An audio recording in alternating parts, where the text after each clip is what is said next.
My family used me for years, then told me life would be easier if I disappeared. Now I sued them and took everything all back. My name is Evan. I'm currently 27, but my story began last year, on my 26th birthday. It was meant to be a regular celebration, nothing fancy, just a little gathering at my parents' place, as we have done every year as I can remember. I stopped expecting anything big from them a long time ago. To be honest, I was mostly there for my little niece, who loved birthdays regardless of who they were, and the carrot cake I prepared myself, knowing they'd never get it right. I strolled in that day with the cake in one hand and a bottle of cheap wine in the other, detecting a strange tension in the air, but I ignored it. I always did. The dining table was set a little haphazardly, as if my mother had slapped it together last minute. When I arrived, my sister Brielle was at the table, browsing through her phone and scarcely looking up. My uncle Joel has had 2 drinks, and my father. He stood near the window, wearing the same worn-out sneer he always had when I entered a room.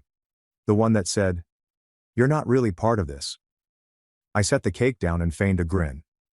"Happy birthday to me, I guess," I muttered, partly joking. Nobody laughed. We sat down to eat. Nobody had bothered to ask what I wanted for supper, so it was lasagna. Again. I'm not against lasagna, but it wasn't about the food. It was about effort. Or lack thereof.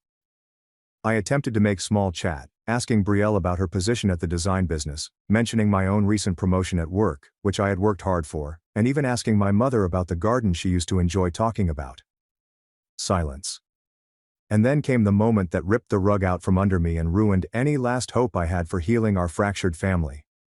My father raised his glass of whiskey and remarked, "You know, Evan, if you vanished tomorrow, life would actually be easier for all of us." There was a moment of stillness. I thought, no. I prayed I had misheard him.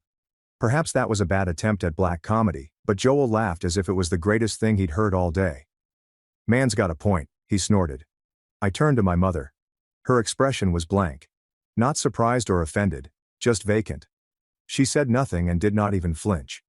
Brielle stuck her fork into the cake, took a mouthful and said, "Well, you do always stir things up."